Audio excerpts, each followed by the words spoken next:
not the same person I used to be. It was terrifying. My name's Amy Turco. I'm a former pharmacist.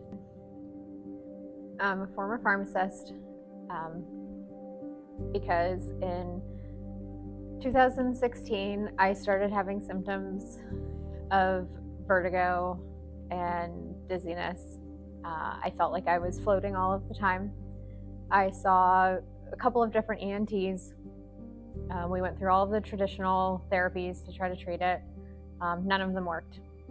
In September of 2016, I had a surgery on my ear by a very well-to-do surgeon. He thought it was going to be like my miracle cure. And when I woke up from the surgery, I lost my hearing in my left ear. And the vertigo that I was having a few times a month came back every day. I spent every day with room spinning vertigo. I was vomiting most days. At that time, I was still working. I had like the unicorn job of pharmacists. I worked from home. I could pretty much set my hours as long as I attended the meetings that I needed to. I had an amazing team of people that I worked with. They were some of the most compassionate humans that I've ever worked with. I kind of knew in my heart that I should stop working at that point, but I wasn't ready to give it up because at that point I had a 6-year-old, a 4-year-old, and a 1-year-old, and I could no longer care for them on my own. I wasn't able to drive, and I didn't leave my house. So somehow, like, listening to the meetings going on around me, I could turn my computer on and listen to the meetings. I really wasn't contributing anything to them, but I was listening and getting by on my days. Like, as I laid my head on the couch while I listened to these meetings, like, made me feel like I was still existing. And the doctor who did my surgery didn't really have any options that he could offer me to help fix this problem or cure what was going on. He had diagnosed me with Meniere's disease, which is accurate, but in my gut, I knew that something else was going on. My PCP referred me to another doctor that I saw early in 2017. After a marathon of tests and conversations with him, he told me that I was also having vestibular migraines. He said that early in the appointment, he knew that that was what was happening based on what I had described to him, but he wanted to be sure, so we continued with the tests. We immediately started on some migraine medicines, and within days, I did see some improvement. It was a relief to have that, but he recommended that I go out on disability. He said that my brain needed a break, that I needed rest if I was going to heal. So I went out on disability thinking to myself that I was going to be out of work, I don't know, for a few weeks, maybe a month, maybe 2 months. That was 2017, it's 2023 now. I never would have thought that I would not have gone back to work by now. I am still trying to figure out the correct migraine cocktail. The doctor that I saw in 2017, I still see him, but I also have now a migraine specialist, and they work together to try to treat my symptoms, the migraines. Still haven't come up with a correct combination of things. I still get these vestibular migraines 5 to 6 days a week.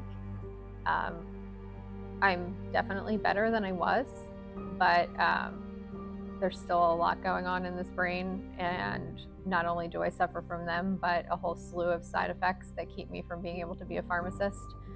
I have a lot of trouble multitasking. My memory is horrible. I have a lot of problem with word loss, um, simple motor tasks that I used to be really good at. My brain is just not the same. I'm not the same person I used to be. Um, when I first went out on disability, I had my group disability plan from the company I worked for.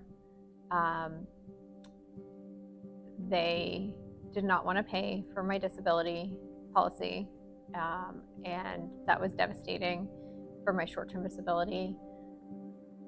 I also had a long-term disability policy with them, but I had an individual policy that I paid for, that I had gotten with my financial advisor. The individual policy was approved prior to my short-term disability was ever approved. So I knew that my long-term disability payment would be paid if I was still out of work. It took longer than 6 months for my short-term disability to be approved. So I went 6 months without income, and eventually I got paid back pay.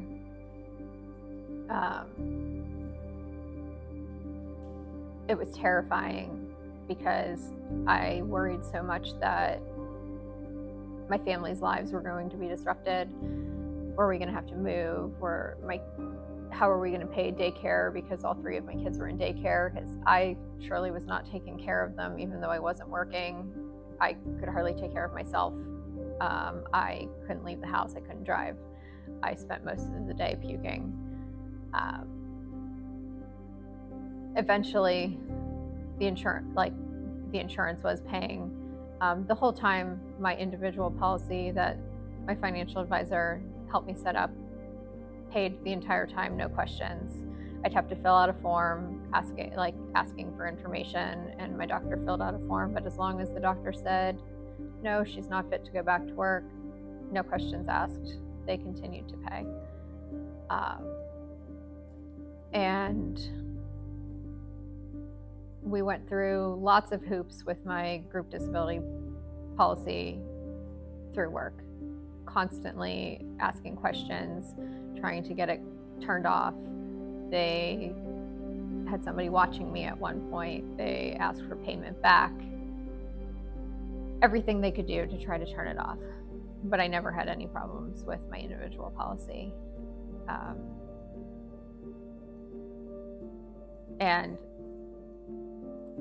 it'll continue to pay until I'm 65, as long as my doctor says I can't do my job as a pharmacist.